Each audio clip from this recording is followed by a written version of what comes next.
கிருஷ்ணகிரி மாவட்டம் ஹோசூரில் இரட்டை ரயில் பாதை அமைப்பதற்காக ரயில்வே மேம்பாலம் கட்டுமான பணிகள் சுமார் 1 வருட காலமாக நடைபெற்று வந்தது. தற்போது 90% பணிகள் முடிவுற்ற நிலையில் கிருஷ்ணகிரி நாடாளுமன்ற உறுப்பினர் கே. கோபிநாத் திடீர் ஆய்வு மேற்கொண்டார். மக்கள் சிரமத்தை போக்க பணிகள் விரைவாக முடிக்கப்பட்டு மக்கள் பயன்பாட்டிற்கு கொண்டுவர மத்திய அரசுக்கு கோரிக்கை விடுத்தார்.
இன்ஜின் வேலை பார்க்கணும்.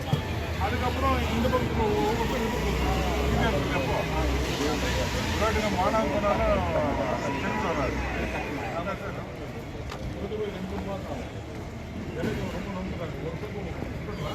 ஒரு பக்கம் அங்கே வேலை பார்க்கணும், அந்த பக்கம் வேலை பிடிச்ச பிறகு வேணா திரும்ப ஜனம் இந்த பக்கம் இந்த பக்கம் வேலை ஆரம்பிச்சு மொத்தம் தகுதி கிடையாது. இது நன்னப்படும் कोई आदमी का काम नहीं कर रहा। இல்லை நீங்கள் சொல்லுங்கள் ஏன் நான் பார்த்தேன் आपको नहीं रहे तो 6 बजे 5 बजे के बाद कोई भी काम नहीं करना। अच्छा कब करेगा ये कावेरी का वाटर ना? कभी पानी आते रहते इसमें फिर प्रॉब्लम होता ना। वो लोग कब करेगा? आगे तो इसके लिए आपको कुछ मालूम नहीं आता है, पर आपको इधर खड़ा होना மத்திய அரசாங்கத்தினால் அறிவிக்கப்பட்ட 100% பிரிட்ஜ் வேலை கிட்டத்தட்ட ஒரு வருஷமாக நடத்தி கொண்டிருக்கிறது. ஏற்கனவே இந்த பிரிட்ஜ் வேலை ஆரம்பிக்கும் போது 3 மாதத்துக்குள்ள இந்த பணிகள் நாங்கள் முடிச்சு கொடுக்குறோன்ட்டு சொன்ன பிறகு மக்கள் பயன்படுத்தி கொடுத்துருவோம்னு சொன்னாங்க. ஆனால் கிட்டத்தட்ட ஒரு வருஷம் ஆகுது. ஒரு வருஷம் ஆனாலும் கூட சரி இன்னைக்கு மழை காலம் தானே சரி எந்த இருக்குன்ட்டு இன்றைக்கி நம்ம நண்பர்களோட இந்த ஆய்வு பண்ணும்போது ஏற்கனவே அந்த பக்கம் என்ன நிலைமையோ அதோட மோசமான நிலைமை தான் இந்த பக்கம் வேலை நடத்தி கொண்டு இருக்கிறது. மழை காலத்தில் தண்ணி போகிறதுக்கு எந்த பக்கமும் வாய்ப்புகள் ரொம்ப ரொம்ப குறைவு. அவங்க கேட்டால் இல்லை சார் 90% போயிடுது, 10% நிற்குதுன்றாங்க. மழை பெஞ்சதுக்கு நிற்கிற தண்ணி இன்னும் அகற்றப்பட முடியாமல் தண்ணி போகிறதுக்கு வழி இல்லாமல் கார்பரேஷனில் பைப் லைனில் தண்ணி சக் பண்ணி வெளில கொடுத்துட்டு இருக்காங்க. அதோட எக்ஸ்பீரியன்ஸ் இருந்தும் கூட மீண்டும் அதே தவிர இதோட கான்ட்ராக்ட் பண்ணியிருக்காங்க. இந்த கான்ட்ராக்ட் பண்ணது ஏற்கனவே ஒரு 3 மாதத்துக்கு முன்னால் வந்து பார்க்கும்போது இல்லை சார் தண்ணி நிற்காது, நீங்கள் வந்து ஃபைனல் வந்து நீங்கள் பாருங்கள் அப்போ தான் உங்களுக்கு தெரியும்னு சொன்னாங்க. இன்றைக்கி ஃபைனலில் ஆல்மோஸ்ட் 90% வேலை முடிஞ்சதுன்னு சொன்ன பிறகு இன்றைக்கி மீண்டும் ஒரு இது ஆய்வு பார்க்கும்போது அவங்க என்னென்ன நாங்கள் குறைகள் சொன்னால் அந்த குறைகள் நிவர்த்தி பண்ணவில்லை. பத்தாவதுக்கு அதே மாதிரி தான் இருக்குது. கேட்டதுக்கு நான் இல்லை என்னோடய சீனியர்ஸ் நீங்கள் பேசணும், மேலதிகாரி பேசணும், மேலதிகாரி தொடர்பு கொண்டால் நாங்கள் வரும்போது அவர் ஃபோன் ஆனில் இருக்குது. இந்த பிரச்சனைகளில் அவருக்கு செவக்கு போன உடனே இன்றைக்கி செல் ஆஃபில் இருக்குது. அதனால் உடனடியாக அரசாங்கம் இதுக்கு ஸ்பெஷல் கவனத்தை செலுத்தி இதுக்கு ஒரு நல்ல தீர்வு காண வேண்டும் என்று இந்த மக்களோட கோரிக்கை. அது மட்டும் இல்லை, ஏற்கனவே ஒரு வருஷமாக இன்றைக்கி இருக்கிற விலைவாசியில் பெட்ரோல் டீசலில் 10 கிலோமீட்டர் இன்றைக்கி மக்கள் சுற்றிட்டு போயிட்டு இருக்காங்க. உடனடியாக மத்திய அரசாங்கம் இதில் ஃபோக்கஸ் இட்டு இது ஒரு தீர்வு காண வேண்டும் இந்த மக்களோட கோரிக்கை இருக்குது.